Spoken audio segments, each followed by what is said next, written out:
Welcome to Sportsnet's digital studios. I'm with Mann here to catch you up on everything Canada basketball at Paris 2024 with the men's and women's teams, along with the women's 3x3 team. Unfortunately, we are talking under difficult circumstances because the women's team is now 0-2 after falling to Australia 70-65. Here is the game story. As I mentioned, they're down 70-65 in this one. They lose, and they're now on life support in terms of making the quarterfinals. They did fight hard. There was a bit of a talent deficiency in this one, it felt like, at least to myself. And turnovers, missed free throws were a real problem. But Bridget Carleton shot very well from three. She made 5. I was hoping she'd make 7, but unfortunately she did not do that. 7 threes from Bridget Carleton would have been really nice, so Canada would have at least been able to win this game, but they did not do that. Here to join me to talk about it, Chelsea Leite of Raptors HQ. How you doing, Chelsea? How are things? Good. I mean, other than the loss. Yep, another unfortunate loss for Canada. So just looking at this matchup, I mentioned some of the key game story facts, but what was the prevailing point for you from this one?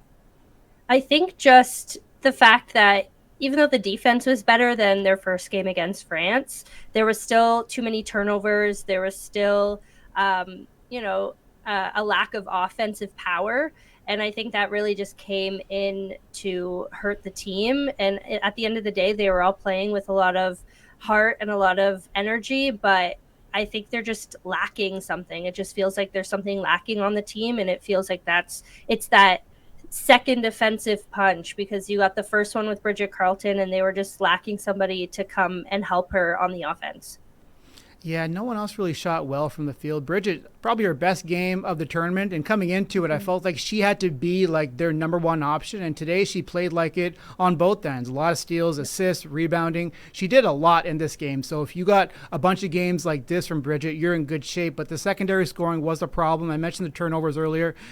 Australia actually had more than Canada, but there were very untimely turnovers. And then you mentioned the free throws, 16 out of 24 in a game that you lose by 5. Not great. Aside from those facts, though, offensively, like, is there something that you felt like was really missing from a key, like, secondary scoring aspect? Yeah, I mean, obviously the ideal situation for this game would be for Bridget Carleton and Kia Nurse to be up there and shooting a lot of points and getting a lot of points. But I think, Bridget obviously did all that she could, and there just wasn't much from Kia Nurse or from, their other guards and Shea Colley and Sammy Hill. And I know they're also dealing with a little bit of injury, and that's why Naira Fields didn't play as much. But Yeah. I just think that, again, it's that secondary shooting and that lack of someone to just come out and get a bunch of buckets, and while also being able to play defensively on the other end as well. Yeah, Bridget, I mean, she got off to a really good start, but then all of a sudden, here's Australia. They're doubling on screens, DHO. She's seeing a lot of bodies, and from there, she's making the right pass mostly, but the players aside from her are not making those shots. Coming into the Olympics, like, we saw the exhibition games, they played Australia, and they played France, and they looked decent, but what were your expectations coming into this one? Did you see this happening? I mean, we've seen a bit of these problems in the past from this team. You think back to February when they just barely made the Olympics because of a lot of similar problems, not taking care of the basketball, not being able to get a lot of points on the board when they needed to. And I think, it could have gone either way for me coming into it. I did hope that they were going to kind of, take some of those things that they learned in February and be able to maybe shoot better from three, be able to take care of the ball and not get as many turnovers. But unfortunately, it's just, the way that this roster may be constructed. And I mean, it's hard. You can't really choose who's born in Canada, what kind of talent you have to work with. So you just kind of have to work with what you're given. And I think the issue is offense, and hopefully that can be something that they really work to develop in the future with their young stars. And but at the end of the day, you still know how much these players wanted it and how hard they've worked and how good talently they all are. And so it is disappointing to see them not perform to the standard that that they're capable of. Yeah, you can tell they wanted it too. There was a lot of diving on the floor, hustling for loose balls, getting out in transition. Kia Nurse backhanded someone on an and one. Natalie was very physical. She was like probably the most vocal person out of everyone, and she played great today. But yeah, the offensively they just couldn't really keep up with Australia, despite it only being a 5-point game. It really felt like the disparity was higher than that. Like it was probably felt like more of a 10-point game because how easily Australia was scoring at points, while Canada, it felt like any shot that they made, especially from three aside from Bridget, it felt kind of like a miracle. Like you're not really feeling like you're going to get that from them. And we saw it against France too, that the talent deficiency is a problem for this squad. Like I love Sammy Hill, Silas Wards, we'll get to her in a second. But in the end, yeah, you need talent to win these kinds of games, especially as you advance in a tournament of this nature. They did not make the quarters in Tokyo, and it seems like they're not going to be doing that again this time around. They need France to beat Nigeria, and then also they got to take care of business against Nigeria later on in the week. But even still, between the point differential and some of these other factors, you need a lot to go right to advance here. Going forward now, let's end on a positive note. Silas Wards, Aaliyah Edwards. Silas wasn't as vocal in terms of just like her presence on the court today, but Aaliyah Edwards was great. Those are two really bright pieces for Canada heading towards the next Olympics. And just two very good players. Yeah, I mean, you think about what we're talking about in terms of what Canada is missing and that offensive punch and someone to kind of run the offense a little bit more, be able to be a great two-way player, and that's Silas Wards. And I think the thing here in this Olympics is a lot of people don't realize that she's just turned 18 years old and she's not even in college yet. Yeah, and she literally just graduated high school. And you think about all of the experience she's about to get in the next 4 years playing in the NCAA, the fact that she'll definitely be on the World Cup roster going forward, that she's still so young and probably didn't have really the green light to do as much as she might be capable of on this team, just coming in to provide some energy and some defense and, maybe get a lot of experience in this game. And so I do think going forward in international competitions, Silas Wards is going to develop into someone who Canada can rely on. And you watch her in, her high school play. She was a McDonald's All-American.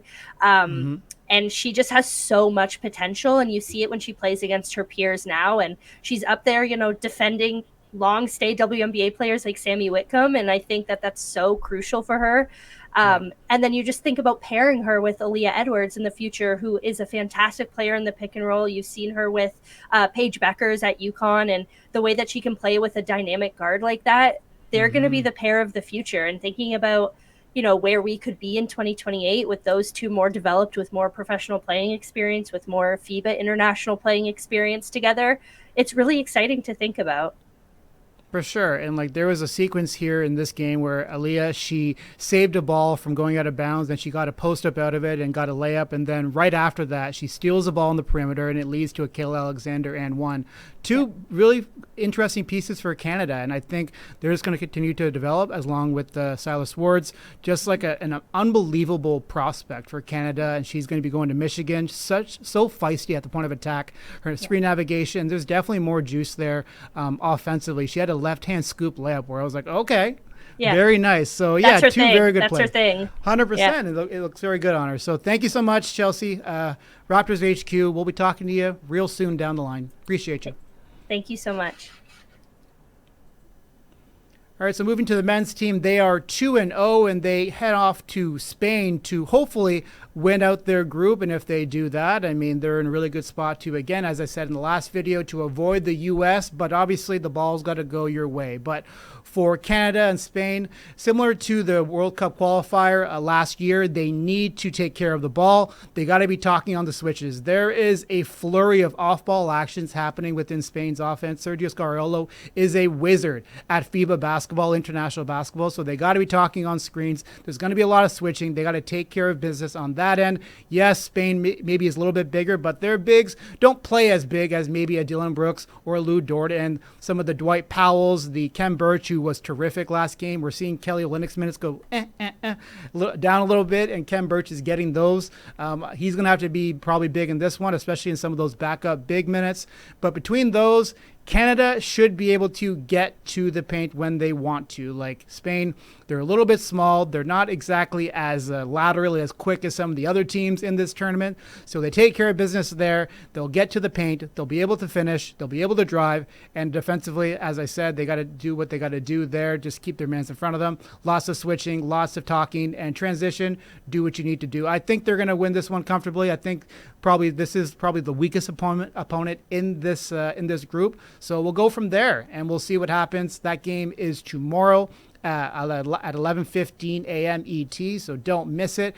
Looking at the rest of the results, looking at specifically at the women's 3x3 team, they are 2-1 currently. They lost to Germany, which is the best world-ranked team in this tournament. So they face off against the U.S. Tomorrow at 12 p.m. And there's also a matchup against China in there. So they'll continue to hope to, improve their rankings and avoid the play-in tournament. The men's team, again, is on August 2nd at 11:15. And then the women's game, probably their last one, but we'll see what happens, on Sunday at 7:30 a.m. So there you go. You're all caught up. Thank you so much for listening. Thank you so much for watching. Have fun. Enjoy the Olympics.